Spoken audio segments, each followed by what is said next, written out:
आप सभी का स्वागत है आपके अपने यूट्यूब चैनल वाईएम के एजुकेशन क्लास पर। फ्रेंड्स, इस चैनल पर complete education subject UGC net के लिए पढ़ाया जाता है। तो मॉर्निंग में फ्रेंड्स हम लोग यूनिट 10 पढ़ते हैं। यूनिट 10 हमने स्टार्ट की है, यूनिट 6 कंप्लीट हो गई जो मॉर्निंग में पढ़ा करते थे। तो यूनिट 10 में देखिए समावेशी शिक्षा है। यूनिट 10 में समावेशी शिक्षा, जो कि बहुत ही इम्पोर्टेंट टॉपिक है। तो आज हम पढ़ेंगे क्या समावेशी शिक्षा के कार्य क्षेत्र क्या हैं और इसके बारे में कुछ डिटेल पढ़ेंगे। और समावेशी शिक्षा क्या होती है ये हम पढ़ चुके हैं पिछली वीडियो में। तो फ्रेंड्स क्या करिए, फ्री में पॉइंट टू पॉइंट सारी क्लासेस अटेंड करने के लिए यूट्यूब पर ही आपको इस चैनल को करना होगा सब्सक्राइब। तो अतिशीघ्र इस चैनल को करिए सब्सक्राइब। पॉइंट के समावेशी शिक्षा के कार्यक्षेत्र कौन कौन से हैं, मतलब जो समावेशी शिक्षा आपने पढ़ी कि सभी बच्चों को, कोई भी बच्चा छूटे नहीं, वो किसी प्रकार का भी हो, चाहे मंदबुद्धि या प्रतिभाशाली या अन्य प्रकार के बच्चे, उनको एक साथ शिक्षा दी जानी चाहिए। ये समावेशी शिक्षा डिटेल में हमने पढ़ा था। तो अब वो उसके कौन कौन से कार्य क्षेत्र, वही देखिए शारीरिक विशिष्ट, शारीरिक रूप से विशिष्ट कौन कौन से बालक, देखिए श्रवण बाधित, दृष्टि बाधित, अस्थि दिव्यांग, वाणी से दोष युक्त, वाणी दोष से युक्त, तो ये हैं शारीरिक रूप से विशिष्ट बालक। तो क्या है कि इनको भी समावेशी शिक्षा में, मतलब एक साथ क्या करना चाहिए, शिक्षा देना। समावेशी शिक्षा यही कहती है कि सभी बच्चों को, किसी भी प्रकार के हों, सबको एक तरीके से एक ही साथ शिक्षा देनी चाहिए। तो ये है देखिए कार्य क्षेत्र कौन कौन से, शारीरिक विशिष्टता, उसके बाद में और देखिए ये हमने यहाँ पे एक ही जगह देखिए मानसिक विशिष्ट, सामाजिक और शैक्षिक विशिष्ट। मानसिक में देखिए कौन कौन से मंद बुद्धि बालक और प्रतिभाशाली बालक आते हैं। सामाजिक में कौन कौन से समस्यात्मक और अपराधी बालक। समस्यात्मक बालक क्या होते हैं, आपने पढ़ा होगा अगर एजुकेशन सब्जेक्ट पढ़ा है तो। समस्यात्मक बालक वो होते हैं जो क्लास में मतलब प्रकार से क्या करते हैं, समस्या उत्पन्न करते रहते हैं, मतलब कोई न कोई ऐसी एक्टिविटीज़ करेंगे जिससे क्लास पूरा डिस्टर्ब होगा। ये होते हैं समस्यात्मक बालक। और अपराधी बालक ये बहुत ही कुछ अधिक ऐसा करते हैं जिससे सभी लोगों को नुकसान पहुंचता है, ऐसे बालक अपराधी बालक होते हैं। ऐसे ही शैक्षिक में तीव्र पिछड़े, मतलब तीव्र बुद्धि होगी उनकी, और पिछड़े जो चीज़ों को अपनी एज के अनुसार नहीं समझते, अपने एज ग्रुप से पीछे रहते हैं। वो जितना मतलब उनके एज ग्रुप के बच्चों को आना चाहिए, उस एज ग्रुप से उनकी मानसिक आयु क्या होती है, कम होती है, वो होते हैं पिछड़े बालक। समावेशी शिक्षा ये कहती है। तो विविधतापूर्ण छात्रों में कौन से आते हैं, जैसे कि अभी भी आपने देखा कौन कौन से अनुसूचित जाति के बच्चे हो गए, और विभिन्न जाति के शारीरिक रूप से कुछ अक्षम व्यक्ति हो गए। इस प्रकार से पिछड़े बच्चे, ये सारे विविधतापूर्ण शिक्षार्थी में आते। हाशिए पर स्थित समूह, इसके अंतर्गत वो आते हैं जैसे वो किसी प्रकार से वंचित रह जाएं, शिक्षा में कुछ ऐसी मतलब बाधाएं उत्पन्न हो जिसके कारण वो शिक्षा ग्रहण करने से वंचित रह जाएं। जैसे उनके जीवन में क्या होता है कि उचित पालन पोषण का अभाव होता है, या शिक्षा की प्रगति तथा मार्ग में क्या होता है, बहुत सी बाधाएं आती हैं। जैसे क्या कि माता पिता की निर्धनता, जैसे माता पिता अगर गरीब हैं तो भी बच्चे क्या होते हैं, शिक्षा से वंचित रह जाते हैं। तो ऐसे बच्चों को क्या कहा गया, समावेशी शिक्षा में शिक्षा देना। मलिन बस्तियों में रहने के कारण हाशियाकरण, मतलब क्या है कि जो गंदी बस्तियों में रहते हैं उस कारण वहाँ उनको भी शिक्षा उपलब्ध नहीं हो पाती। माता पिता से अलग होने के कारण अन्य अक्षम विद्यार्थी, जैसे कि अभी आप आगे डिटेल में अगली कल की क्लास में पढ़ेंगे अक्षमता क्या होती है, अक्षमता क्या होती है, क्षमता के प्रकार पढ़ेंगे। अक्षमता मतलब जैसे कि भाषा संबंधी अक्षमता, बस दिक्कत हो रही है सुनने में, या कुछ वो उलट पुलट शब्द बोल रहे हैं, जैसे कि डिसलेक्सिया है और डिस्ग्राफिया है, तो ये सारी चीज़ें, डिस्कैलकुलिया है, ये सब हम आगे पढ़ेंगे।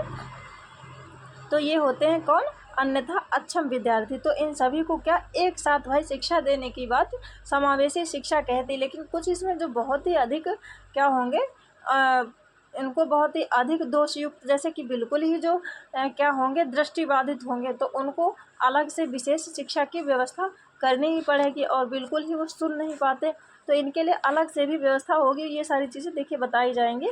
तो देखिए यहाँ पे क्या है, पूर्णतः दृष्टिबाधित, तो इनको कैसे पढ़ाया जाता है, इन्हें देखिए ब्रेल लिपि के द्वारा पढ़ाना। ब्रेल लिपि के आविष्कारक कौन है, लुईस ब्रेल। ब्रेल लिपि का आविष्कार किसने किया था, लुई ब्रेल ने। तो इनको कैसे पढ़ाया जाता है? दृष्टिबाधित मतलब जो देख नहीं सकते बिल्कुल भी, उनको ब्रेल लिपि के द्वारा पढ़ाया जाता है। अब देखिए ब्रेल लिपि कैसे क्या होती है? हिंदी तो हमारी हिंदी की देवनागरी लिपि है। ब्रेल लिपि क्या होती है? जो मतलब बिल्कुल देख नहीं सकते उनको ब्रेल लिपि के माध्यम से पढ़ाया जाता है। वो कुछ ऐसी होती है जिसमें अक्षर क्या होते हैं? उभरे हुए होते हैं। उनको टच करके तब जो है जो पूर्णतः दृष्टिबाधित होते हैं वो उसको महसूस करके टच करके ऐसे करके समझते होंगे। वो हमें इतना डिटेल नहीं जाना, बस इतना कि पूर्णतः दृष्टिबाधित कैसे पढ़ते हैं? ब्रेल लिपि के माध्यम से। इसका आविष्कार लुईस ब्रेल ने किया था।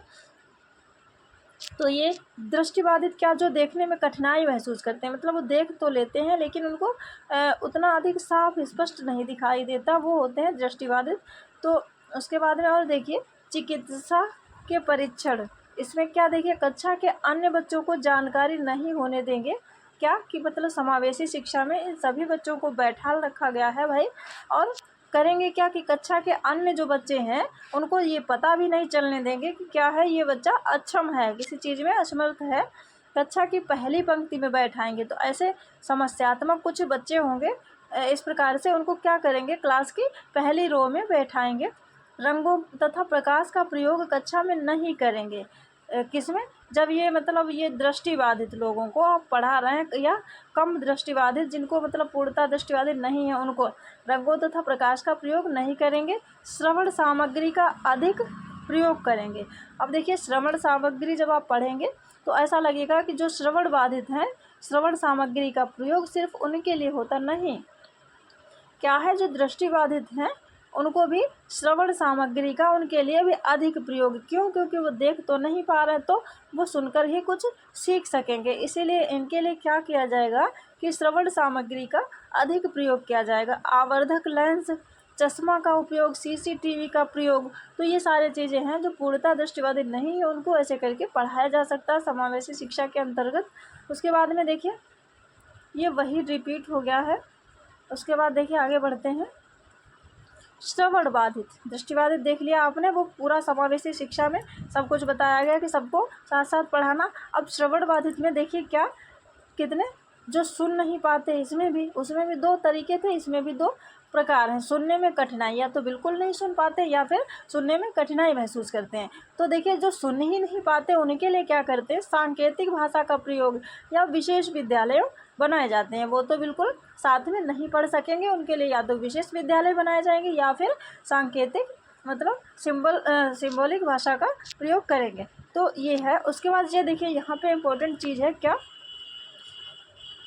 अब जो श्रवण बाधित हैं उनकी देखिए क्या होता है, ये 28 ये डेसिबल, डीबी जो लिखा है ध्वनि मापने की इकाई होती है, यूनिट होती है। तो देखिए क्या 28 डेसिबल इनकी जिनकी ध्वनि, जब 28 डेसिबल की ध्वनि हो रही है मतलब आवाज़ हो रही है, तो उतना वो अगर सुन लेते हैं तो वो सामान्य है। जो सभी नॉर्मल लोग सुनते हैं वो 28 डेसिबल सामान्य बोलचाल की भाषा होती है।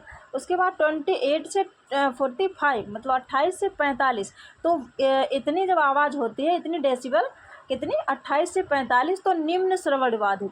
अगर वो 28 से 45 डेसिबल ध्वनि सुन पाते हैं तो वो निम्न मतलब कम श्रवण बाधित, थोड़ा सा उनके कान में दिक्कत है। उसके बाद 45 से 75 मतलब 45 से कितना 75, तो वो क्या होता है 45 से 75, ये सामान्य से अधिक श्रवण बाधित। उसके बाद 75 से 90 क्या है, उच्च श्रवण बाधित, मतलब इनको ये इतनी ज़्यादा ध्वनि होती है तब भी वो नहीं सुन पाते। इनको 75 से जब 90 डेसिबल की जैसे लाउड स्पीकर, वो भी इनको क्या होता है, सुनाई नहीं पड़ता, तो ये उच्च श्रवण बाधित होते हैं। उसके बाद 90 से ऊपर मतलब 90 डेसिबल से ऊपर भी जो ध्वनि होती है उसको भी वो नहीं अगर सुन पाते हैं तो क्या वो पूर्णतः बाधित होते हैं, मतलब पूरी तरीके से वो कहने का मतलब बहरे होते हैं, उनको बिल्कुल सुनाई नहीं पड़ता। तो ये है क्या, श्रवण बाधित। इसकी यूनिट ये याद रखना जरूरी है। तो फ्रेंड्स आज के लिए इतना ही, मिलते हैं नेक्स्ट वीडियो में। तब तक अगर आपको वीडियो पसंद आए वीडियो को लाइक, चैनल को सब्सक्राइब और अपने स्टडी ग्रुप में भाई शेयर भी कर दिया करिए। और इस चैनल पर आपको पॉइंट टू पॉइंट सारी चीज़ें मिलेंगी। अब हम कुछ एक क्लास जो है PYQs की भी लेके आया करेंगे, कुछ क्वेश्चंस, भले ही थोड़े क्वेश्चन लेके आए। तो फ्रेंड्स फ्री में सारी चीज़ें पढ़ने के लिए इस चैनल को अवश्य सब्सक्राइब करिए।